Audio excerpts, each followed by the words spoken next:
All right, lower leg, peoples. Remember, everything starts at that hideous piece of business, the knee. So when we're looking at the knee, thinking about it as a box, right, we've got center line and a halfway point that's identifying where that kneecap is, right, where your femur is underneath it, right? But then underneath that, and just as importantly, is where the triangle of the head of your fibula, or sorry, the head of your tibia is going to be, right? So that when we look at that thing from the inside, we can use those center lines and halfway points and landmarks, right, as a way of starting to construct or get a rough idea as to, you know, what this shape is doing. So this would be from the inside.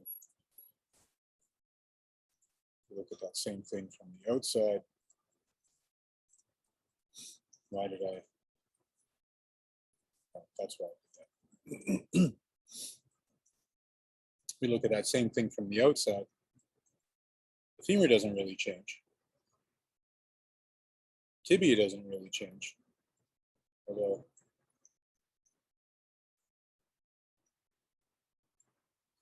but what does change is that just below this halfway point,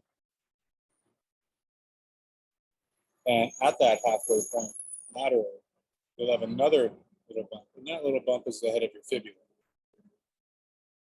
And so your fibula and your tibia, right, are going to meet up at what we call our ankle, and then create this high outside, low, or high inside, low outside relationship at the ankle as it joins up with the foot. Okay, so this thing here is going to that thing there. And this thing here is going to that thing there. This is your shin. Now, this is all well and good to know, because this is going to help to break the lower leg down systematically when you've got the opportunity to. The most important thing about the lower leg, though, again, is to utilize what we already know about it and make it as simple as possible. So in that service, your lower leg still looks something like that.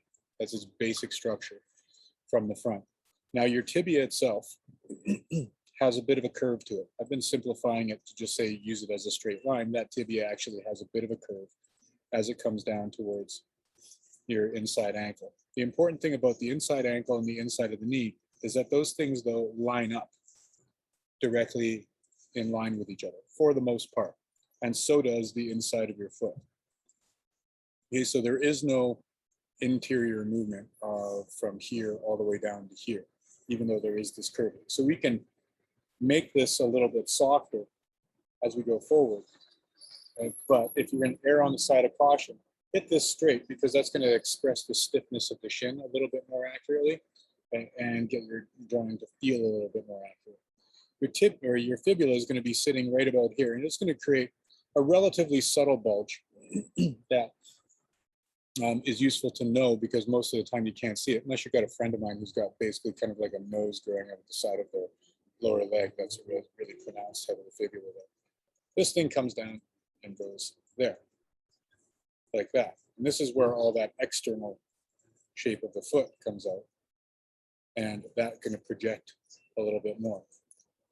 But importantly, is like this curve that we've been dealing with to begin with goes in behind the tendons that we went over last day on the outside of the leg, your hamstring and your IT band. And then your calf pokes up from the inside of that shin, curve or not. All of this stuff running down the middle of your leg here, this is all bone, which means that this has a relatively flat contour until it hits a bit of the calf poking up from the other side. There is a bulge, right, that occurs here, right, with a muscle that is visible, right, although relatively subtly, and crosses over and goes in front of the ankle, but over top of the foot to the underside of the foot. And that's what helps to kind of like exaggerate this curve of the tibia. Now, nestled in behind that, or beside that, you have another tendon that comes down to the tip of your big toe. This muscle helps to raise your foot. This tendon helps to raise your big toe. And then directly beside that, you have another tendon that branches off to all of your other toes. Now, none of that stuff is important other than it will create a rough triangle here that nestles in on top of the foot. And you can see how none of that, right, affects that basic shape. This just starts to add a gloss to it. And to be fair, this isn't stuff that you really want to put in, which makes the front of the leg really easy to draw, even though what's happening with it is relatively complex. Right? Because I can do this, I can do that. And that essentially takes care of what my leg looks like from the front. And then as I put the identifying marks of your kneecap and the head of your tibia, that triangular shape, that stuff then comes, or that stuff then just accentuates this. And if I put the archon on the top of the foot, all that's really left for me to do is make sure that this overlaps that properly and that this overlaps this properly. Okay, so the front of the knees or the front of the leg is actually pretty easy to draw, and it's all based on that simplified shape. Same thing with the back of the leg. The back of the leg is really easy to draw.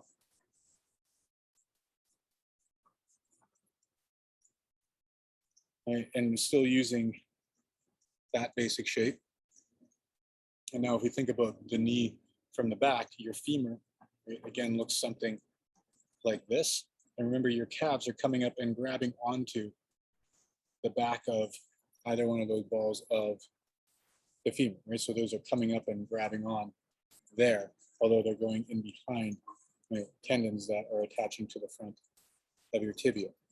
So this shape that we've been using for your calves becomes useful because that separates your calves from this underlying muscle called your soleus. All of those things combine into your Achilles tendon, so a common tendon. This shift of direction here is what changes direction here slightly, or helps to change direction there. So what you have is your tibia, and then your soleus, this muscle, and then what are called your gastrocnemius, right, what we call our calves. All of that stuff has to go in behind the tibia. Now your calves themselves, right, split right up the middle, or rather these top section of your calves themselves split right up the middle. And they've got a slightly different shape. The exterior calf, again, always sits higher than the interior calf. And they have a bit more of kind of like a diamond shape, as opposed to this ball that we've been using that narrows towards the top as the hamstrings kind of split around it. And then go in behind that shape. Okay, so that initial oval shape is a really useful way of just capturing that a little bit more easily and accurately. Your calves are generally best described not only in terms of the structure, but also in terms of the shadow that these things gradually create here. Right, because of the overall volume of that area. What are you doing? Again, vertigo because I get so scared to look up at this. Sorry, what it was. Working from home, ladies and gentlemen, working from home.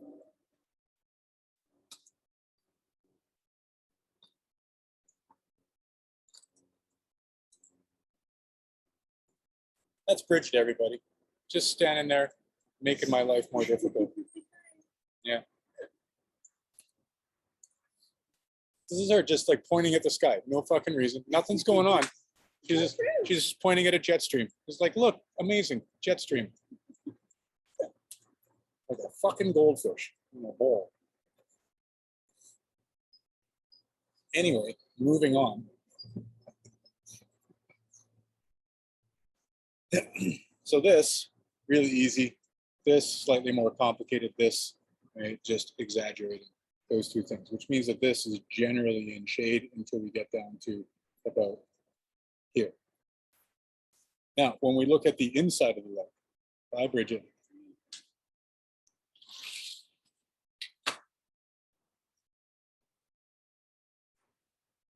When we look at the inside of the leg, exactly the same initial shape. This oval shape from the inside works really, really well because of the shape that this calf takes on, especially when the foot is raised. When the foot's raised, it means that these tendons get engaged, right? And this swoop from the front of the shin to the top of the foot becomes a little bit more obvious. But this calf also gets stretched out and takes on a much flatter oval type appearance. The outside of the leg doesn't work that way, right? So don't confuse the two. This only really works from the inside. Now, again, this has to go in behind the tendons on the inside of the leg. Right, so that initial shape that we're using for this, in terms of dividing this space up, putting this in here, putting that there, this is just another way now of accentuating that or adding volume to that and just making sure that that overlap occurs properly there. All of this stuff here is shin, right? And that's the head of your tibia, right? So this bone there. This space here just gets divided up in half like this into two basic triangles. Right? This shape here is that muscle there. This shape here, you don't need to worry about it. There's a smaller muscle that's in there, right? And then also a gap in between muscles before, as it moves backwards towards the heel, right? For our purposes, this is just an empty triangular space. Okay, so the inside of the leg is really easy. So both the front, back, and inside of the leg can be conveyed pretty convincingly with the level of information that we already have and just kind of put a gloss on it. The most difficult position of the leg is the outside by far. Okay. And again, we want to try and think about it in as simple terms as is possible. So two-dimensionally, the outside of the leg looks like this. Three-dimensionally though, right, and this is the more important part, the outside of the leg looks like this, right, where we've got some sort of tapering cylindrical form to it. Right? And a really simple version of the contour of that lower leg would be like that. We would just add this curve to that as a way of capturing your calves from the outside. So this contour would then just extend into that area. The most important part of the outside of the leg, though, is that central point.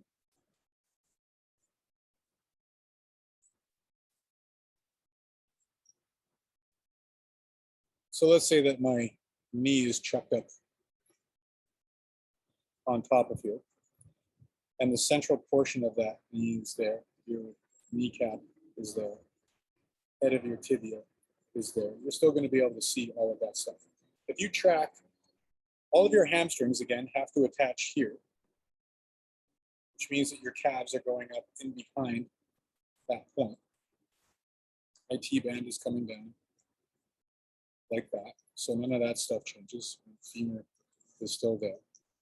And again, remember, you're going to be able to see a little bit of the other hamstrings from the outside because these things sit higher here. The most important part, right, not only for attaching those hamstrings, but also for finding your ankle is where that fibula is, right? Because that fibula comes all the way down to essentially another diamond shape right there. Oh.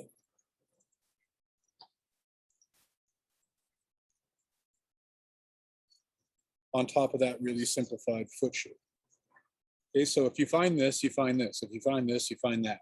And that tracks essentially right up the middle of your lower leg. This also provides a convenient way of breaking this contour up into something that's a little bit more complex. Basically, front calf muscles versus back calf muscles. So this is another way of conceptualizing this and changing the overall contour of that area. Slightly more complicated again, right, but utilizing the same information. Find that halfway point, that points you towards this thing, and now turn that halfway point into a thin channel that goes behind this diamond shape. And this muscle, this basically represents a muscle called your Fibularis Longus, right, that attaches here and then goes behind your ankle and then underneath your foot. That changes that contour again into something that looks like this. So you get 3 contours as opposed to 2 contours or 1. This will start to be the case right when the foot is more up on tippy toe.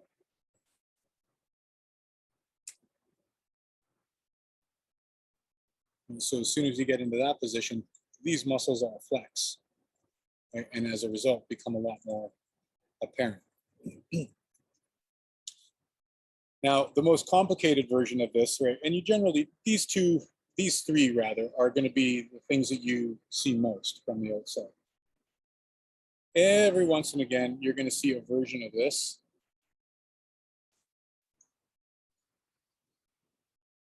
where it's still the same breakdown of finding that halfway point. But now, right, what you get is this central thick thing, or this central channel, bracketed by 2 really thin channels. The ones on this side, 2 go to the front, 3 go to the back of that shape there. The big fat one on the front of this, right, is this muscle that's crossing over. And then the one that's wedged up beside it is this one that's going out to all your individual toes. So what that does is it changes the contour again from being something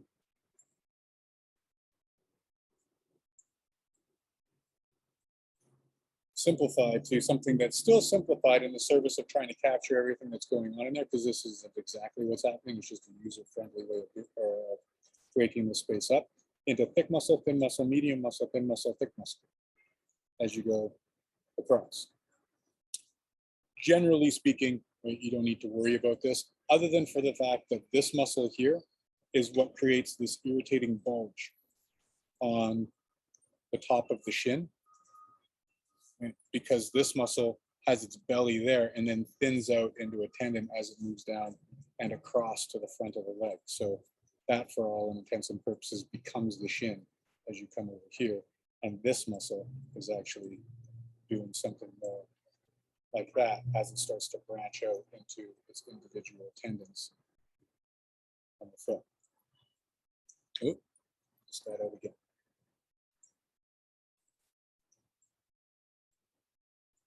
So that's a bit more information on the lower leg, right? But hopefully you can see it's like how it grows out of something similar, but also the importance of having the foot attached to that in order to make this feel accurate, and having the relationship of the ankle still accurate as well.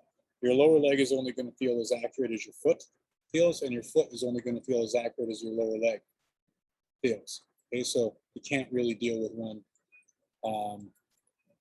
and not the other.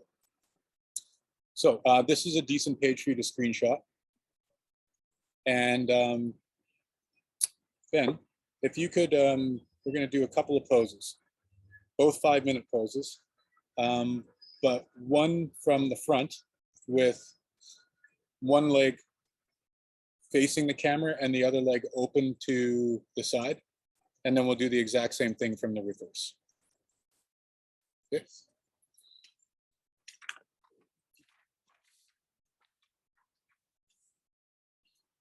I like how that recording of Bridget staring at the sky is now embedded in Langara history for all time. Sure, it'll make the highlight reel of my career once my days are done. Yes, it was. It was a beautiful and fleeting moment. The way she was standing there before I introduced her was so weird. She's just standing there like she's gonna fucking fall off our balcony. There's fucking 5 feet. There's 5 feet of space. Could you clarify the poses again? Yeah, so one leg facing the camera, one leg open to the side. So I mean, it might even be better if you put one leg on a chair. Right. Yeah. The one that's off to the side. Yeah. So. Yeah, and then just back up a little bit so that we can see the foot. Yeah. Perfect. Amazing. Great. Okay, so again, using this gesture or using the gesture, all of the structural stuff that we've gone over up until this point as a way of making this as easy as possible.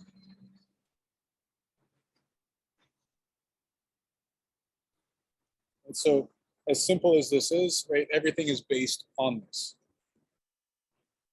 And so as we move down from here, right, into the knee, right, all of this structural stuff that we went over last day, right, that gets chucked in there, right, formulaically, including, right, the kneecap, right, etc.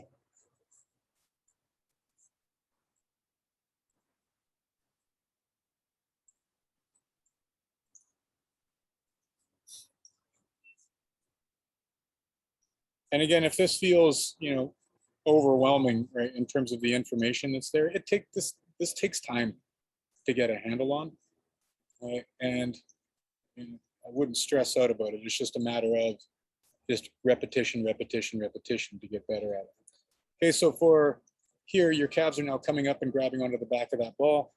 Right? I'm putting in that shape there, right? And then dividing this space up, right, in quarters and just making sure that that overlaps. So that's really all that we're doing extra to the inside of the leg.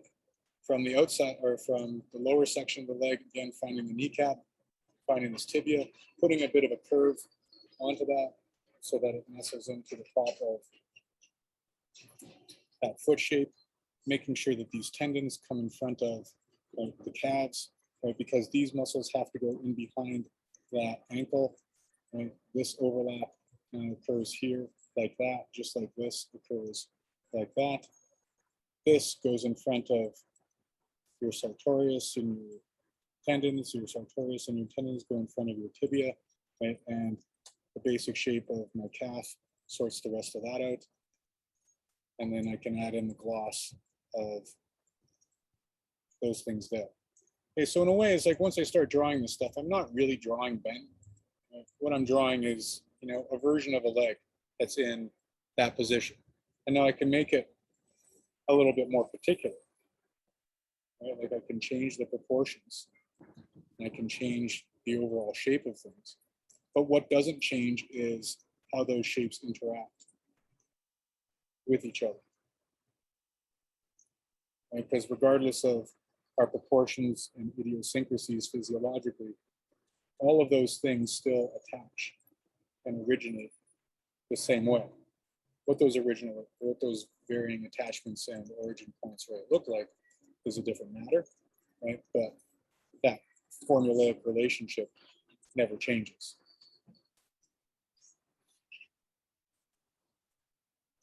Yeah, we can go over that after. Right? I just want to show the application of this first.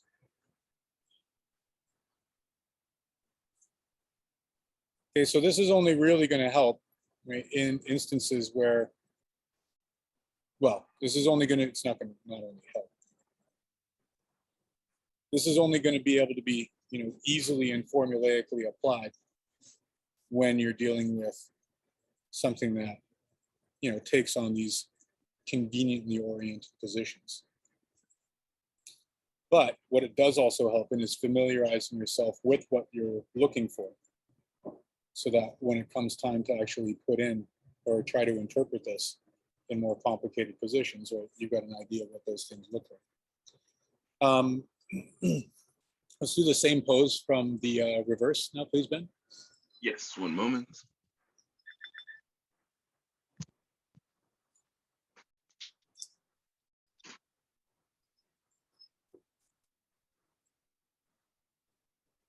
I'm actually, Ben, it just makes it easier for my drawing. Can we shift the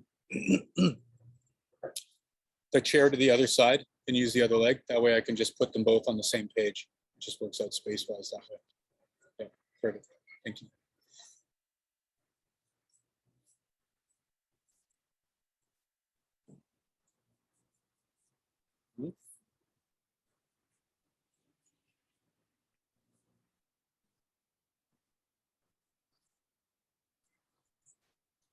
Okay, so exact same basic structure. Oops.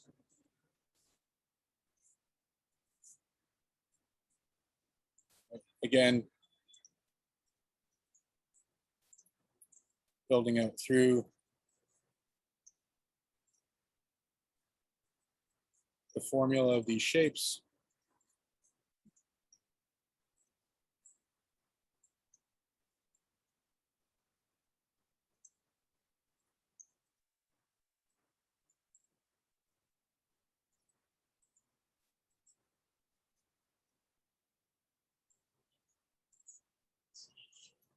Simplifying as much as possible.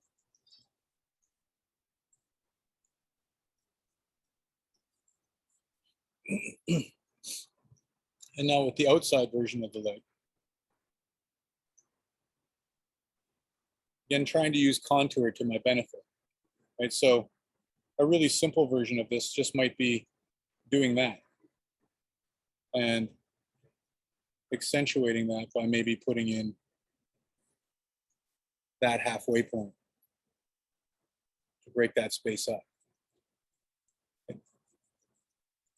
Making sure that my hamstrings are attaching to the right spot. Right? You can see clearly here, right, the division between that and the IT band, right? And then also this long little swoop of your exterior quad, and also the flat front shape of your kneecap as it transitions into the front of your tibia, and then the curve that's created by that most forward muscle inside that set of combinations. Right? Also, how that simple shape of the calf is going in front of that other hamstring there, and how all of this essentially then helps to break up this space and identify where this big shadow shape or where those shadow shapes have to occur. Right? And then same thing in here. Now we're looking at this a little bit from the back. Right? So that exterior calf is going to be right about there. My soleus is going to be right about there. Right? That other muscle that I mentioned is going to be sitting right there. Right? But the important part about all of this is that you can't really see it.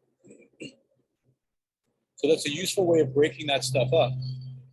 But it's not a particularly useful way of developing detail in that area that's going to be useful in terms of making your drawing look good. What is going to be useful is using those things as landmarks that help to identify where that shadow shape starts to occur and change direction. Because all of this stuff comes down, interacts with the ankle, which it also wraps around, also creates a highlight and shadow difference as you come into the top of the foot.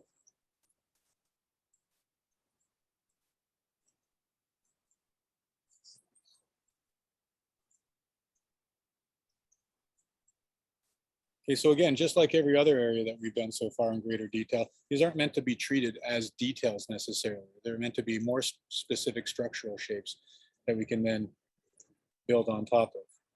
Right? And same thing here, because again, once I get into the formula of this,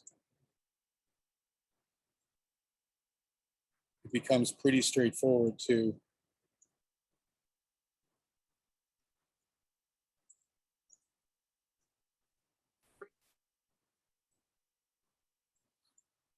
start to put in those slightly more particular shapes, and just make sure that these overlaps are occurring accurately.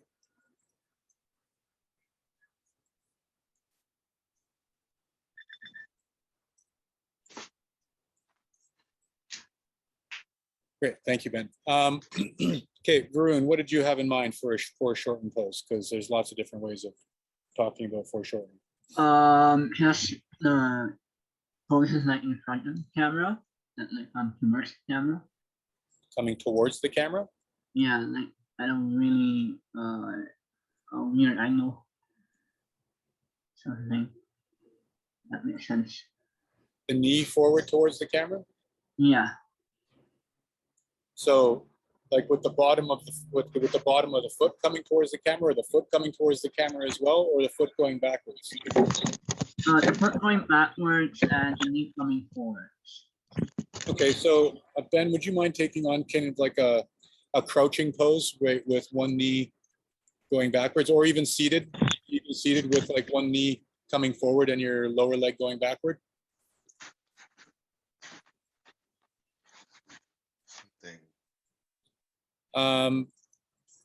No, you can pull the camera back or pull the chair back, and it'd probably be easier if like you sat facing the camera more, and then just tuck your leg like underneath the chair, like that, Varun. Yeah, kind of like that. Like that.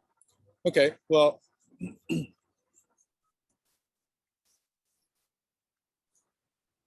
Again, try to use as simple shape as possible in order to block that in, right? And the easiest way to begin with is try not to see this as upper leg and lower leg to begin with, but try and see this as a movement, because that entire section now can be essentially simplified into something that looks like this. And now you've got different parts to that thing. The knee is going to be sitting right about here.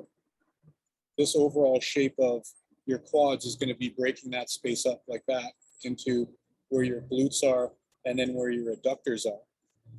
Your knee still sits inside this box. So your kneecap is going to be there. Your femur is going to be there. This flat ledge on top of here is the common tendon of all your quads. And now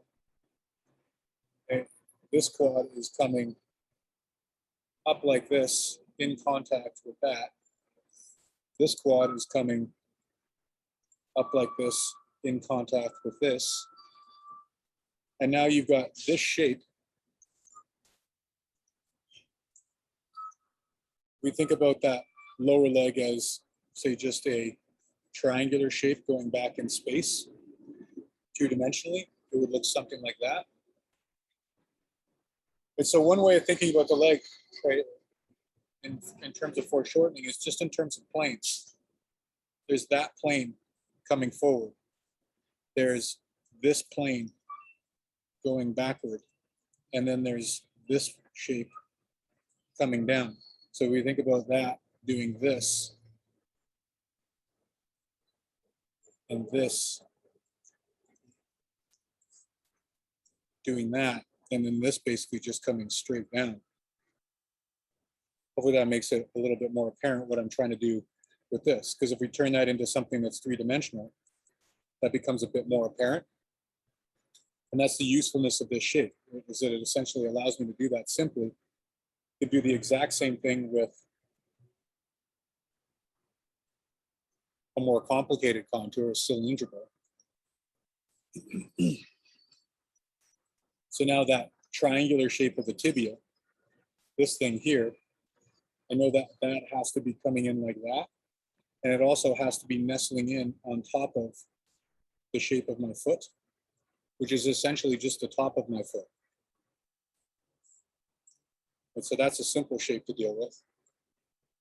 And now I'm trying to add in the curve of the outside of the leg here, knowing that it has to come up there, right? But also disappear in behind this.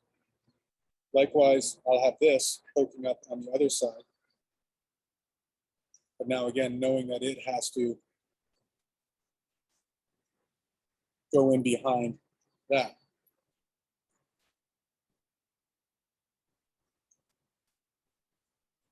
And that at the very least provides me the opportunity of locking all those overlapping sections in properly if I'm going to deal with that in a graphic nature. And if I'm going to deal with that in terms of shadow, then, I mean, it becomes even easier, especially if you base it on that original shape. Because this is the only shadow shape that matters right there, because everything else is just in shadow. And as long as you have that initial shape down accurately, that whole space would feel accurate. So, I mean, I don't know how helpful that explanation is, right? But that's how you would have to go about interpreting this stuff. Right? And hopefully it's apparent like how that stuff is based on the simple stuff that we've been going on or been going over since the beginning of time now, Ben. Since the beginning of time. Is that helpful? Yeah, it was. Thank you. Yeah. Okay, so obviously, I mean, there's a potentially infinite array of positions of the leg that we could go over ad nauseum, but suffice it to say, it's going to take a bit of interpreting, figuring out, and application of the stuff that we've gone over in order to make it practically useful. Thank you, Ben. That was great. Why don't we finish off with a couple 15-minute poses, focusing on gesture structure the same way as we normally have, but now focusing on the legs, right? More particularly with that extra time to start developing detail. Sound good, everyone?